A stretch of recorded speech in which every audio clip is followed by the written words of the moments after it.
Welcome to Viral Drop Recaps. The film starts in 1897 when the Indian soldiers were administered by the colonizing English government. On the boundary between English-held Indian region and Afghanistan lies the Gulistan stronghold. In the stronghold, the courageous Sikh regiment of the English Indian Armed Force is posted. The hero of the film is Ishar Singh, a havaldar of the regiment. One evening, Ishar and his kindred warriors are watching the boundary when they hear a lady's cry. On the opposite side of the boundary, a gathering of Afghan tribesmen is going to kill a wedded lady since she rejects to acknowledge her significant other, who has been picked by her family without her assent. They are driven by a self-broadcasted prophet Saidullah who assumes the liability to kill the unfortunate lady. Ishar needs to intercede, yet a higher English official, Lawrence, orders him to wait since the disturbance is occurring on the opposite side of the boundary where their principles don't work. The lady is close to being executed when her alleged spouse is shot and killed. Ishar has resisted direct requests from his boss to save her. He hurries to the opposite side and keeps killing everybody that approaches to stop him.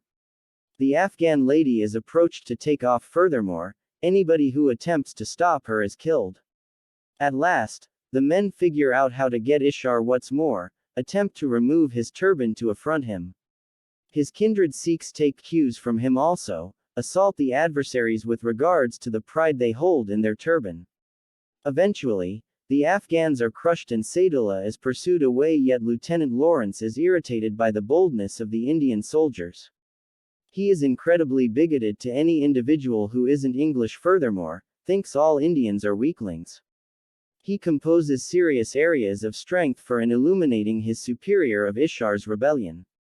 In the accompanying scene, Ishar and his companion Gulabo are visiting outside the post when out of nowhere, somebody shoots Gulabo on his shoulder. The irritated Afghan soldiers have gone after the post as a result of what Ishar did yesterday. The Indian troop gets in the position, prepared to battle. As a shootout follows, Ishar descends the stronghold and into the hostile areas. He then utilizes a hazardous to go after them out of the blue. In light of his shrewd procedure, the foe needs to withdraw. The chief commends him for his grit yet can't let him free for defying a request. Subsequently, he is moved to an adjoining stronghold, Saragarhi. Nobody needs to work in Saragarhi post since it lies between two greater strongholds. Furthermore, is generally utilized as a mail center to move messages between them. No activity at any point occurs in Saragarhi, consequently just 21 warriors including Ishar are allotted to it. Before he leaves for the posting, Lawrence calls Ishar and embarrasses him, calling him a captive to the English government. Ishar is made to apologize and his weakness is accused on the Indian soil. In any case, he shuns sassing not be reproved further. The following day, Ishar embarks for the new post. On the way, the Afghan lady he saved approaches him. They don't see each other's language, however Ishar sorts out that she is expressing gratitude toward him for saving her life. He acknowledges a sweet pastry from her prior to proceeding with the excursion. After arriving at the stronghold, he is invited by Corporal Lal and his aide Gurmukh Singh. Ishar is stunned at how youthful Gurmukh is, as he is just 19 years of age and knows more English than any other person in the post. Since Ishar showed up faster than every other person expected, he finds the other soldiers watching two chickens battle. Nobody is in their outfits or is observing the guidelines a warrior should submit to. On seeing Ishar, they stand in a line, however disappoint him. He upbraids the troop for being a disgrace to the whole Sikh people group. As discipline, they are approached to wrestle each other while the chickens watch them and are not permitted to stop until the creatures say as much.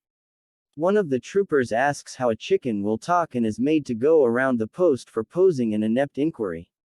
Ishar then, at that point, keeps Lal to manage the discipline. The officers wrestle until the end of the day while one of them keeps making rounds of the post.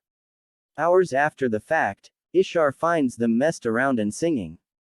At the point when inquired as to why they halted, Lal claims that the chickens asked them to. They were making a commotion that seemed like, cook.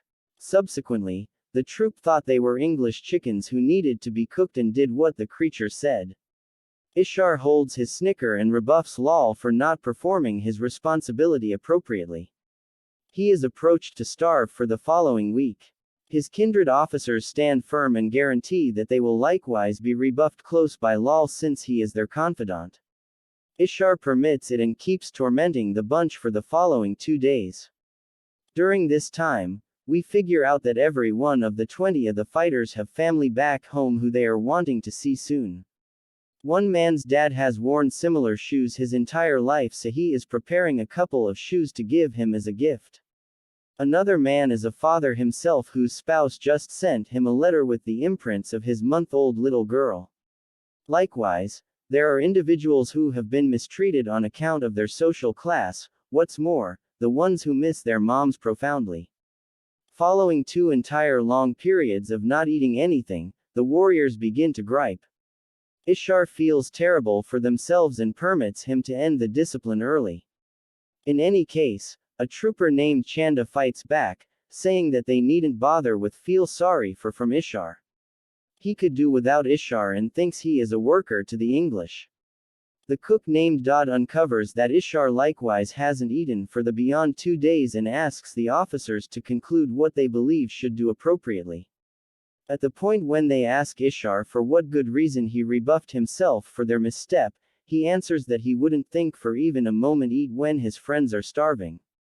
He figures out how to prevail upon them with the remark and they feast together. Meanwhile, Saidullah, the Afghani man who needed to kill the lady prior, organizes a gathering with the heads of 3 Afghan clans. Till now, they have been battling against the English government all alone. Be that as it may, assuming that they proceed with the fight collectively, they will have a higher opportunity to win. The clan chiefs concur and begin conceiving an assault. They intend to assume control over every one of the 3 fortifications around the same time, beginning with the one with Ishar since it is the simplest to overcome. Saidullah predicts they will take under 2 hours to kill the 21 troopers in light of the fact that their military comprises of around 10,000 individuals. Subsequent to overcoming Ishar's soldiers, they will advance to the next 2 fortifications and vanquish them also. Elsewhere, Ishar is informed that their witness from a close-by Afghan town has been absent for the beyond about 14 days. Accepting that something is off base, Ishar furthermore, Lal go to the expressed town to examine. They find the town loaded up with ladies, kids, also, elderly folks, however no young fellows. Besides, the obligation to construct a mosque is additionally upon the older and ladies of the town. On getting back to the stronghold that day, Ishar uncovers that he needs to assist the town with building the mosque. Most fighters are against it since their religion doesn't line up with Islam. In any case, Ishar goes all alone and begins making a difference the locals. At noontime, a youngster is nearly killed under a falling roof.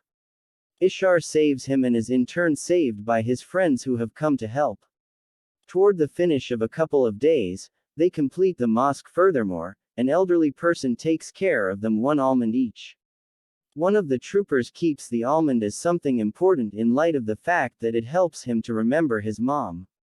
In the accompanying scene, the troopers are in their posts when they receive a message from the adjoining stronghold, requesting that they stay alert in light of the fact that the Afghan troop is intending to land an assault on them. Ishar takes a gander at the distant mountain through his monocular yet sees nobody. At the point when they think it is a deception, the sound of war drums reverberations in their ears. One man, trailed by 100, then, at that point, thousands come into the view. The group clears a path for Saidullah who has gotten the lady Ishar once saved. To announce the inception of the conflict, Saidullah guillotines her and the group ejects into cheers. Then, at that point, Ishar gets a letter from his bosses through the light post. He assembles the warriors and lets them know that they have been requested to withdraw, furthermore, take off for their lives. A noisy giggle intrudes on Ishar as the fighter broadly known for never grinning blasts out before everybody.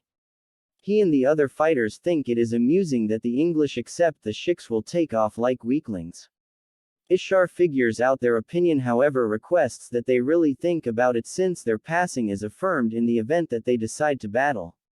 Chanda, who never loved Ishar, thinks he is attempting to shake their soul and is reluctant to get into the war zone.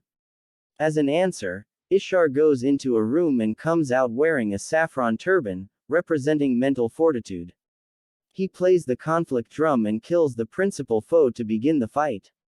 Everybody prepares in their posts with the exception of the 19-year-old Gurmukh, who appears to be confounded.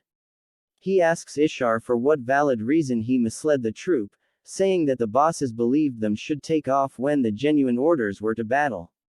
Ishar uncovers that by giving the warriors a decision, it is demonstrated that they are not weaklings like Lawrence once said. Then, he arranges the cook to serve water to everybody harmed, even the foes. The shootout starts and the sound of constant shots follows. A hazardous is tossed toward the Sikh officers, which causes a man to tumble off the stronghold. Before he is killed, a companion goes to his guide. They are being focused on by the most keen shooter of the adversary.